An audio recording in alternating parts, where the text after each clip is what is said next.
Hey everybody, welcome to the Herd Fit Podcast with Dr. Sam Rhee and myself, Coach David Syvertsen. This podcast is aimed at helping anyone and everyone looking to enhance their healthy lifestyle through fitness, nutrition, and most importantly, mindset. All right, welcome back to the Herd Fit Podcast. I am Coach David Syvertsen. I'm here with Dr. and Coach Sam Rhee, and we are here for episode 3 with Bison Beast Sean O'Hara. Sean, thanks again for coming back for the third week in a row wearing the same exact outfit as last week. How are you? And welcome back to your third episode of the Herd Fit Podcast. Doing well. Thanks for having me back. This has been a great time, so I'm happy to do it. I'm happy to wear the same clothing, and don't fix what's broken, right? That's right. Hell yeah. All right, so we're going to wrap up this mental health little series that we're on. This is episode number 3 of that, like I just said. And we really kind of got into the weeds, and it's been great talking to Sean about it and just getting some of his experiences and trying to tie it to all of you that are listening. We're going to wrap this up with really some things that we feel can really do to help you with any potential mental health issues you're dealing with right now, or you inevitably will deal with at some point, right? Like, nobody is immune to this. I think everyone needs to know that. We all go through good cycles and bad cycles of life, and I always say, don't get too happy when you're in your good cycles, because it's going to come to an end, but try not to get too upset about the bad cycles. And I think a lot of that's just going to that's a lot of where this conversation is going to gear towards, is at some point when you are in a bad cycle, you know, the gym line is I'm in a rut, right? It can go a lot deeper than what's going on here. But how do you cope with these? What can we do to combat them? Can you expect when it actually comes your way? What to look for? So, you know, using the gym or not using the gym. Sean, opening thoughts on this topic, on everyday things that people can do to help themselves and others. So one of the first things you hit off right off the top is that everybody deals with this, whether they want to admit to it or not, whether it's on a minor scale or a major scale. Everybody, no matter what, is going to have some sort of mental health issues, mental health, just in general. You have a mental health, whether it's good, it's bad. Everybody goes through some high points, some low points. So we're all there with the same type of aspects of that. Realizing that is firstly a big step of just realizing that you have ups, you have downs, and then the person next to you has ups and downs. And that's crucial, just to know that it's not just you. Everybody goes through something very similar in terms of that. So how we interact with people, how we treat ourselves is going to dictate how we move forward in terms of addressing our mental health, for sure. There are various manifestations, and I'm so glad that we have Sean, who's been willing to talk about his own issues and how he's managed them, and I know we all do. But it can range. It can be something really, really, really severe, and I've only seen a few people personally where it's gotten to that point where it required a lot of expert help, a lot of professional help, people who needed to really seek serious treatment sometimes.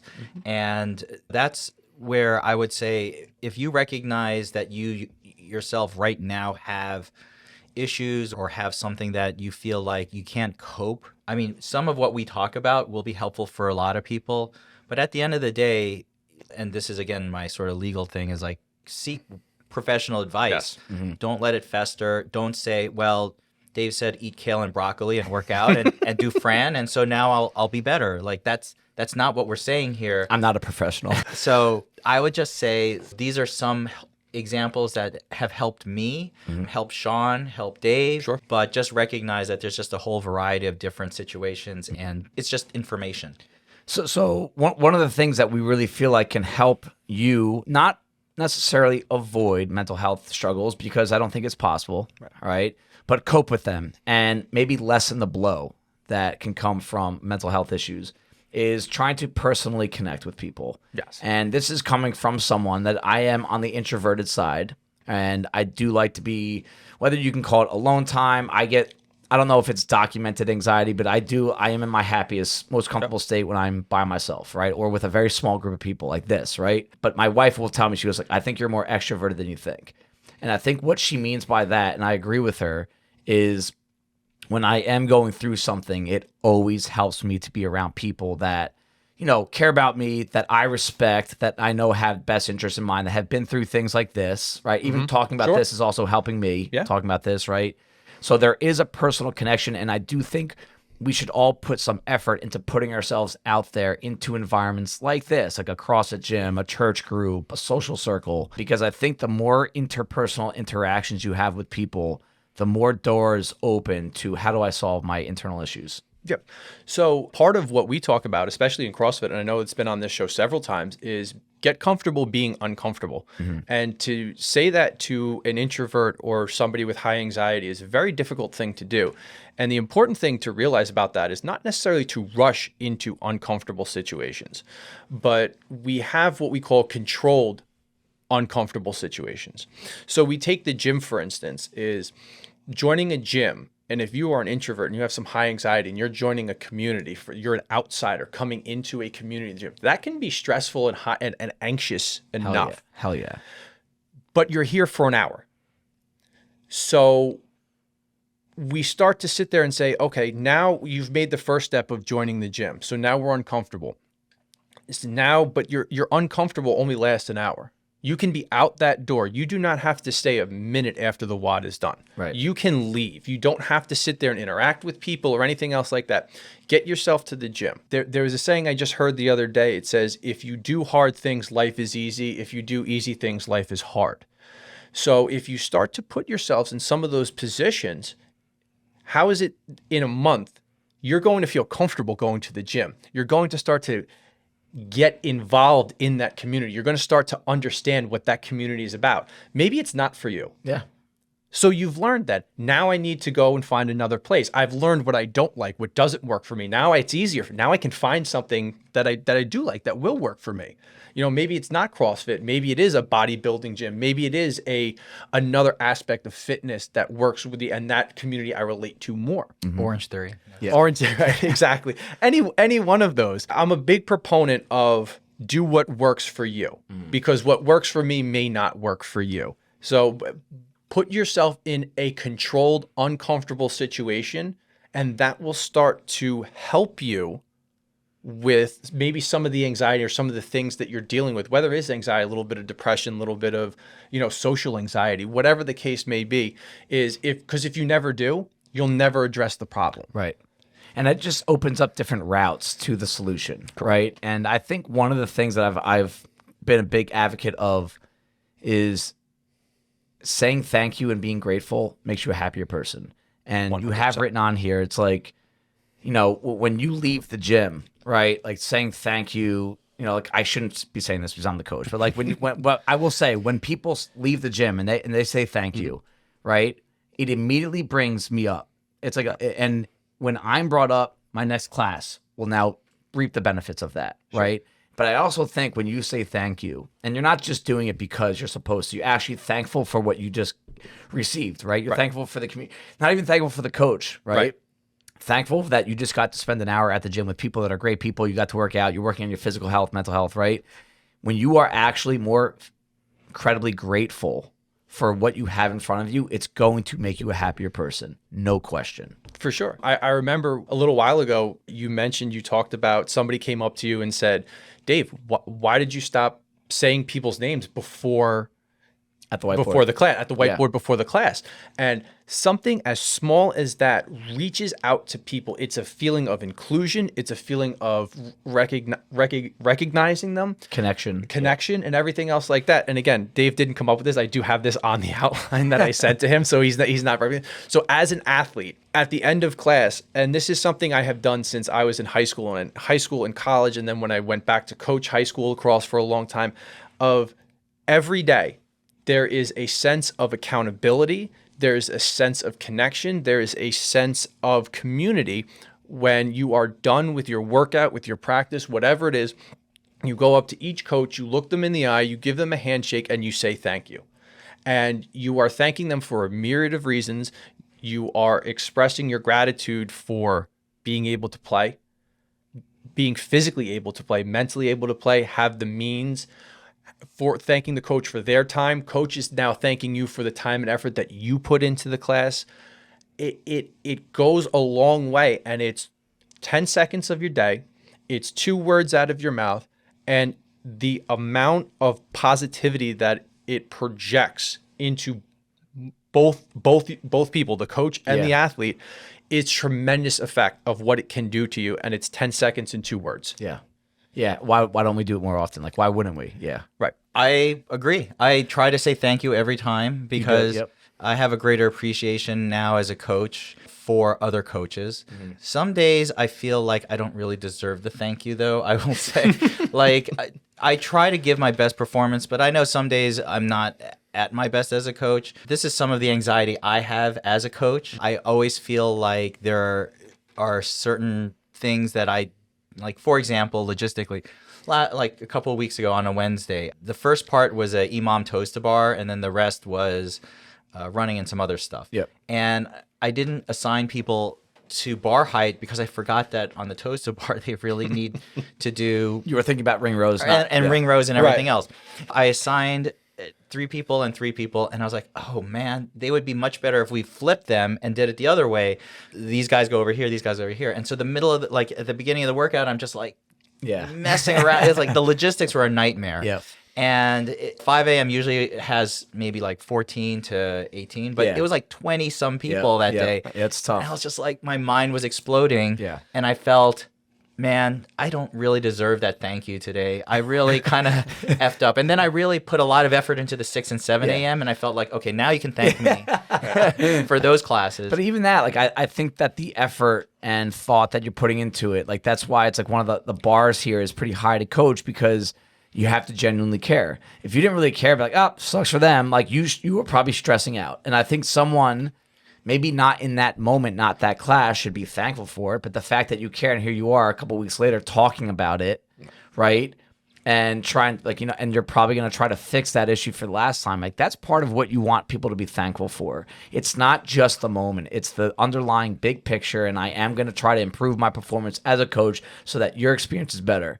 I could just stay like in my zone and just have you keep paying your membership and I'll be fine, right? Because you're not going anywhere, right? Like, you have all your friends here. Like, you're all going to work out together. But no, I want to be better just for the sake of being better. I just recently got asked on another podcast, what's the goal for Bison for the next 5 years? And I was like, make it better. There's no other answer.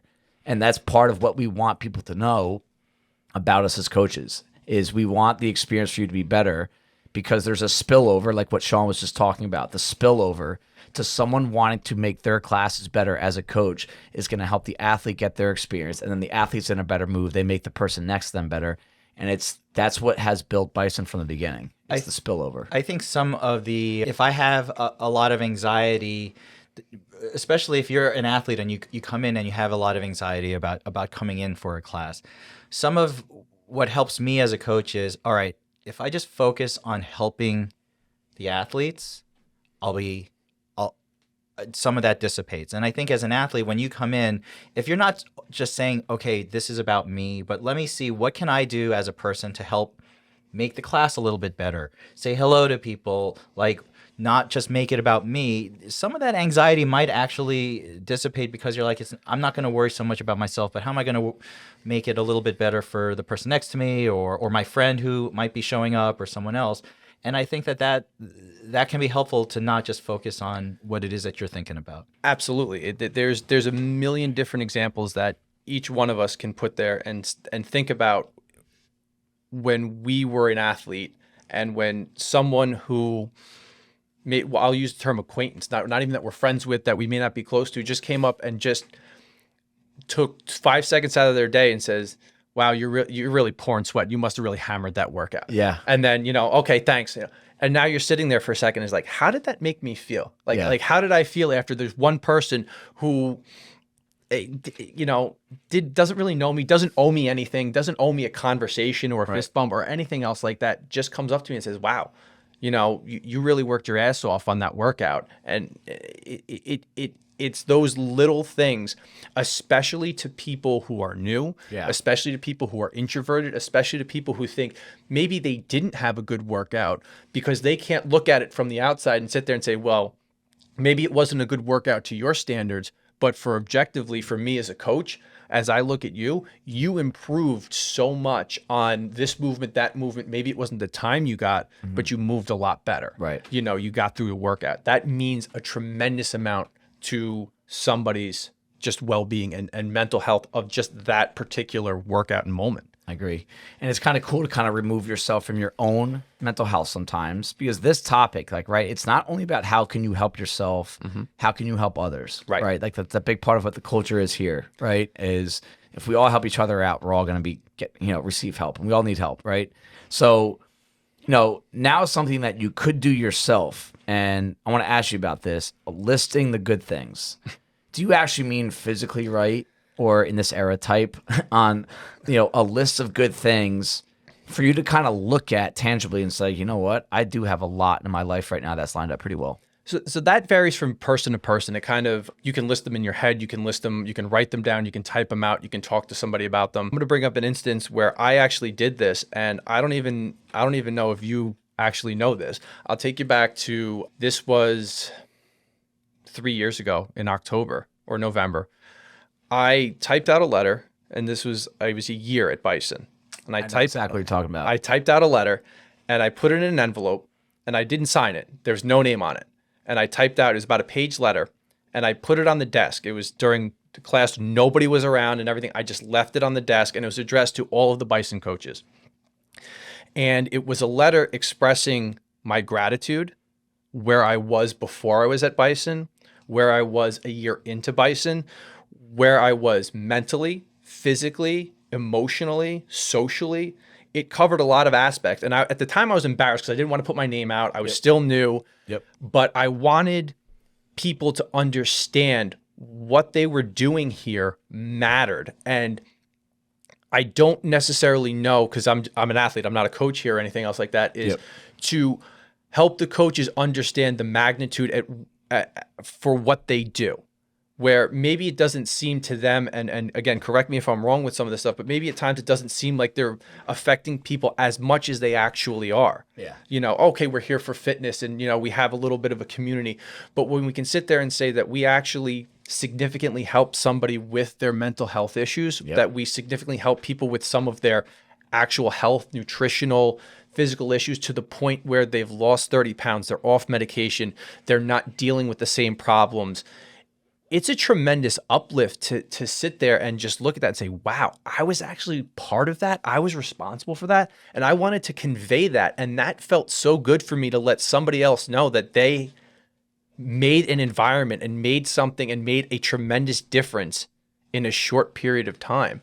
And I think that felt good for me. And I could only imagine what the feeling was for the coaches when they read that letter, as to sit there and say, Do you remember that, Sam? I think I read it at a coach's meeting. Yeah. Yeah. And I think we didn't know who wrote it at the time. We had a lot of guesses. I don't think Sean was one of them. No, he was not. Yeah. So the mystery is solved. So there you go. That's awesome though. 3 years That's really later. cool. Yeah. But that's something that can help you personally with your mental health. And that's something that can help a lot of other people, because a lot of times people don't sometimes, and we talked about this before, is we don't know that we're helping or hurting somebody at times unless we sit there and cognitively think about it. So when it's brought to our attention and we sit there and say, wow, what I'm doing is working. Now I think that, especially in this gym, what we'll see is, wow, that's going to actually encourage me to, like you say, make things better, to keep going, to improve, because now this is a catalyst, and that's going to help coaches' mental health. That's going to help other people. That's only going to build up the mental health, and it's going to have a domino effect 100%. On so many I can people. tell you that after I read it, but then also read it to the coaches, it wasn't, nice job, guys. We were like, let's go. Yeah. Let's get better at this. This is making a bigger impact, right? Than people think. Right. And again, you never take individual credit. It's the gym, it's the culture, it's the people, right? It's the feel that you have here. So you have to keep that going. And I feel like the second you take your foot off the gas, it disappears. Right. So you should never feel overly content or yep, we made it. But having that in our, you go one of two ways. You take that as wow, we crushed it. All right, let's go get a drink and celebrate. Or all right, this actually is making the impact that we want it to, but it's only because of the actions of everyone, right? Correct. And that, so it helps you to write it out, But it also, again, it helps other people to see it and actually motivates them to do it better, right? So that's where I think, like you say here, like you want to share, like talk to people, have conversations. We talked about this in the previous episode, that talking with these people about this, like you putting yourself out there, Sean, and doing these 3 episodes with us, it is helping you talk about it. And it's helping you, you know, in a different light than just thinking about it at home, right? But it's also helping the people that are listening, that it's actually going to motivate them to maybe start taking the steps that you did to combat any sort of mental health issue. Right. Exactly. And like I said, we start with voicing it to ourselves. Yep. That's going to be your first step is talking to yourself about it. Then maybe it's talking to or maybe it's putting it on paper. Maybe it's not even talking about something. Maybe it's a piece of paper, A diary, a journal. We talk about fitness and nutrition journals here a lot about keeping track. And part of this can be keeping track of, sometimes we lose sight and we focus on so many negative things that, you know, we have this saying of somebody was rude to you for 10 seconds out of your day. Do you take that 10 seconds to categorize your day as a bad day, or do you have all the rest of that time to sit there? No, that was a good day. And how we have to think about that of just kind of how we view negatives and positives. And this can help guide you if you're having issues looking at your life in the past day, in the past week, in the past month, to sit there and say, well, what am I thankful for? What was I impacted by? This person really helped me out. Maybe they didn't even know it. Maybe I need to tell them that, you know, hey, thanks. This was really helpful for me. You know, maybe you did something and had no idea that you did it, and it made such an impact on somebody, you know, to give you a guide so you don't lose track and you don't fall into the focusing on the negatives, focusing on, wow, I had a really bad workout today, but I have a healthy family. I'm going to a job. You know, I come home from work and my kids are happy to see me, and we had a family dinner for the first time in a couple months because everybody's schedule lined up. And you know, it's amazing how many of us our pros outweigh our cons by 10 times the amount. Oh, 100%. Right. Yes. And I'm, you know, dealing with a couple of things at the gym right now. It's where I don't know if that is always in the front of people's minds, because you kind of wake up and you're like, all right, what's wrong with today? What's wrong with my day today? What's wrong with my workout today? How often do you really go on the other side of it and say, like, all right, for every one thing I can come up with that sucks for my life, which it really does not suck, right? I can come up with 10 things that are positive, right? But we don't think about those because we used to them, we take them for granted, right? And I think writing them down, like you're saying, would be a good exercise for some, that if you feel like you're in this cycle of happy, sad, happy, sad, really sad, kind of happy, really, really sad, right. You know, write stuff down and start to understand that maybe it could be as simple as we're not grateful enough. And I'm not saying that's an issue. That's the solution for everyone, but sometimes it takes something other than just your thoughts to realize this, and a physical list of things on a piece of paper could be that solution. Yeah, absolutely. And just conversations with other people that don't always need to be the people that are closest to you in your life. Because chances are the people that you are closest with in your life, you can pretty much predict what they're going to say back to you, right? Sometime, and that can go two ways. That can really shut off your reaction. Even if that person's right, they're not right initially, right? Like in your head, they won't. So if you talk to a new perspective, someone you're not that close with, then you open up, and like I actually think you would do a better job of listening to what their feedback is, or you would have less of a guard put up, right? Sure. Like I know when like you argue with someone that you're really close with, it's pretty much the same effing thing every single time. Like, no, you did this, or you did this. Well, 2 weeks ago you did this, right? And like it actually, there's no solution that comes out of it. Rather than like, all right, I'll say sorry if you say sorry. All right, 1, 2, 3, sorry.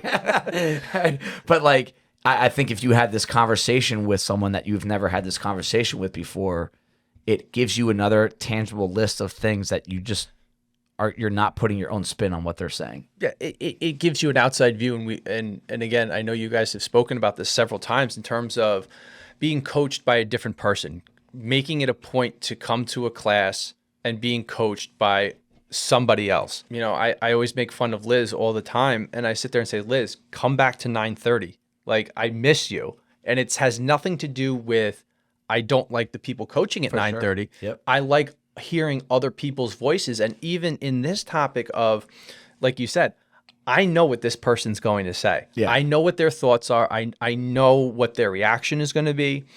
Maybe I need a different voice. Maybe I need to talk to someone who is completely detached from my personal situation to sit there, and maybe that's the clarity that's going to help me move forward.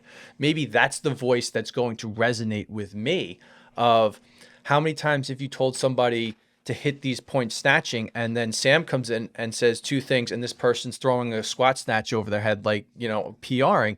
And you're saying, I just told you that a million times, but Sam's voice and the way he projected this person responded to it. That works outside the gym too. And I think that's where personal connection, like I just met with our coaches recently about like, I like every few months switching up our schedule, who coaches when. And it's not for us, it's for them. And I think that's where the disconnect is. If anyone ever has kickback, no, I like my routine. It's not about you. Right. And I think that's the biggest thing that a coach should always be cognizant of, that you're not just here to teach PVC pass-throughs and a good warm-up. Like, you are really here to help this community out. Yep. And if you're around different people, you don't even realize the potential impact you can have by simply just being in a different room at the different time. And I think that's another tangible way to help people with their mental health. Sam? Yeah. One of the things I did for a while when I was in a bad place was do the 3 thankfuls, which a lot of people will do routinely. And that can be really helpful, just to be, like you said, whatever it takes to remind yourself of what you have and what you're grateful for. That cannot be underestimated. And listening to both of you about, and especially the past 3 episodes, it's about community and about having others with you. A lot of what we've talked about were coaches and athletes, but a lot of what I've seen also is in classes, just like you said, the 930 moms, so many people just talking and relating to each other and serving as resources for each other, either for advice or just venting or anything. And it really warms my heart every time I see people just kind of talking and sharing whatever it is. It could be something like super simple, like a paleo recipe, or it could be something really deep. But it's amazing that how well people engage. And I don't know if they always say CrossFit is a prescription for health. You hear that from HQ. But I honestly think some of it is self-selection, that the people that do come here are really awesome people. Yeah. Like, they're people that I don't see I see a lot of great people, but I don't know if I've ever seen such a collection of great people together. And maybe it is because it's CrossFit, or maybe it is just because the coach culture that Dave has fostered. I don't know, but it's really amazing that I love seeing that. And I would say, like, one of the reasons I came to the Saturday class was because there were a lot of people signed up that I don't normally see in the morning. And I said, I really want to see more of these people and just sort of touch base with them and forget about the fact that I'm sore as hell and I probably will get smoked on the 165 hang power cleans, but I just really wanted to do that, and it was great. It was about the community for me today as much as it was for anything else. That's awesome. Yeah. So to wrap up, I want to give opportunities for us to give any final thoughts. I'm going to kind of recap everything that we've talked about in these past 3 episodes, and then as I go through them, if there's things that you kind of want to give some closing thoughts on, let's do it. All right. So there's not that many. Here you go. But final thoughts, that we are responsible for our own mental health as well as others. Yep. You have to take ownership of it. If you will not get better if you don't want to get better. Got it. So if something's not not going right, you have to be the first one to try to figure it out. And if you don't want to get better, you will not be better. Parallel to physical health. Correct. 100%. Sam? Yeah. And if you know something's not right and you're not sure how to go about it, talk to people, figure it out, get help. Do not be embarrassed by mental health issues. This is a big thing. Put the ego to the side, pride to the side. Absolutely. We have to, as a community, remove stigma from mental health. Everybody goes through things. Everybody has their highs and their lows, their mental traumas. We have to learn that this is a real thing, that people go through this every day, and we have to accept that it's our responsibility for ourselves and for others to go through. Absolutely. And be mindful of others, because coming from a culture and a surgical society where weakness of any sort was frowned upon, to be able to see others and respect them for what they're disclosing to you, what they're talking about, and supporting that as opposed to looking down on it, is probably one of the most important things that I'm actually proud of with my kids that I've seen. Their culture and their support system now is so much better than when I grew up. And and some people say, oh, it's so soft and they've gone the other way.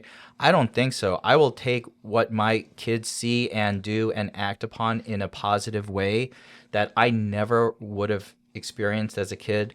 And I want to grow that. I want people to recognize that, you know, if you have a mental health issue, that is not something to be hidden or shunned.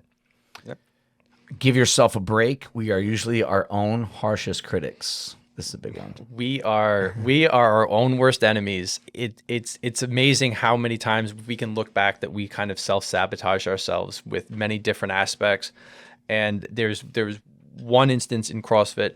I got here, I got to the gym, I was getting to know a whole bunch of people, and there was one person, and you're gonna laugh when I tell you who this is.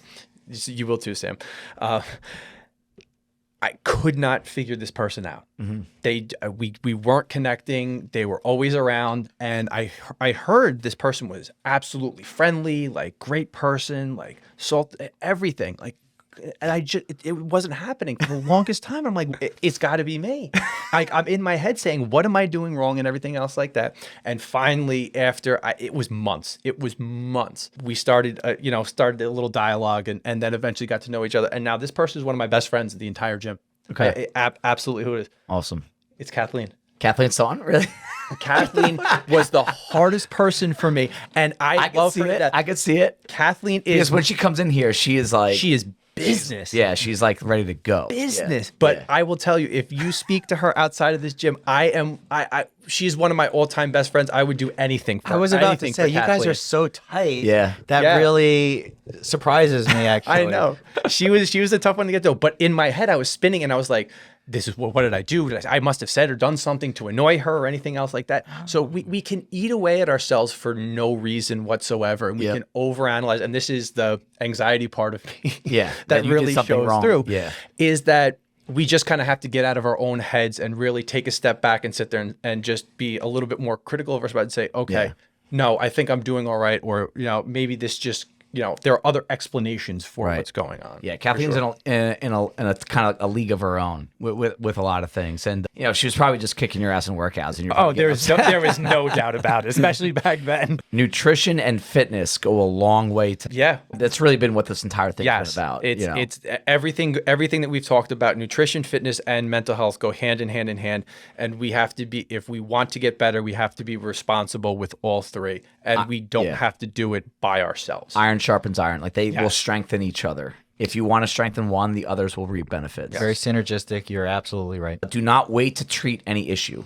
Yep. Sam talked about it. It's like, if you think something's not right, say something, talk to somebody, do your own research, go online. There's a million different things that are out there. The internet's a wonderful thing because the longer you wait, the longer you hold things in. And again, Sam touched on it before. It's a powder keg, and it will go off, and it will not be good when it does. The longer you wait, the worse it gets. Yeah, 100%. Problems don't go away. You see it on the physical side. People are like, my shoulder, like either my shoulder or maybe I have a spot and it's not going away, and I'm just ignoring it.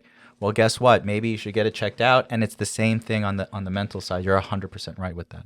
Find someone to talk to. May not be a family or family member or a close friend. Sometimes you will be more comfortable talking to an acquaintance or a stranger. Yep. Yeah, we've said it. Nothing in life is meant to be done alone. I'm a firm proponent, a firm believer on that. We are meant to be people that tackle things together, and especially in the fitness community, the CrossFit community, there are people that are going to be willing to help. There are people that are be willing to bend over backwards for you. There are people that have been there before. You don't need to reinvent the wheel. Get it out. Find someone you're comfortable talking to. It will go a very long way for you. Amen. And we got 3 left. Be a good listener. Yeah. What is a good listener? Like you said, asking questions was great. I didn't even really put that down there or think about that much, but being an engaged listener is asking questions, is investing, is showing you're invested in that time for 5, 10, 15 minutes. And that can make somebody's day, week, month, year by just having an outlet to let some of that pressure out. Yeah, for sure. Call. So this is probably, you can explain what you meant by Sure. this. Call, text, email, show up if there's a major problem. So I'm assuming that's from the person that's doing the helping. So my thing is this works both ways. Of if you are going through something, I tell people all the time, and if I don't know you, or if you're part of Bison or whatever it is, if you wake me up at 2:30 in the morning and you call me and you have a problem, I will answer my phone eventually when I get up, and I will talk to you on the phone. I will, text me, email me. If there is a problem, I will help. Yeah. I may not be, focused, and it may take me a while to get up there, but I would much rather deal with that problem than worry about what may happen because of those problems. And again, also too, if I know someone or I recognize somebody that is having some sort of issues or something like that, I'm sorry, I'm going to give you the warning now. I am going to be a pain in your butt in terms of I'm going to sit there and I'm going to care. Yeah. Because I can see warning signs. I can see something that's going to happen. I know something's not right. I will be there for you. I'm not going to smother you because I know that's not a good thing. Yeah. But I will be there for you if I personally notice that there's something wrong. And that's kind of where we're going with that. Awesome. All right. And last one that kind of ties into what you just said, you can wrap it up, is just simply take care of each other. Yes, you have a direct effect on your own mental health and other people's mental health. And if we don't take care of each other, we're in a losing battle. So it's one of those things we just have to recognize that we have to take care of ourselves, but we also are responsible and have to take care of each other.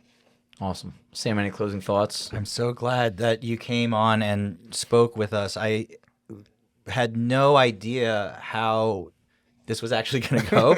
And I think this was actually one of my favorite series of anything that we've ever done. Yeah, awesome. I think this is going to get a lot of positive feedback, and just it's awesome that you pulled that curtain back. It takes, you're being the example by really pulling the curtain back and letting people kind of see the inside of Sean. And we're really grateful for you that you did it, and we really hope that everyone that listened to all 3 episodes, that it really kind of opened up the doors and helped you find any potential solutions that you might need right now or down the road.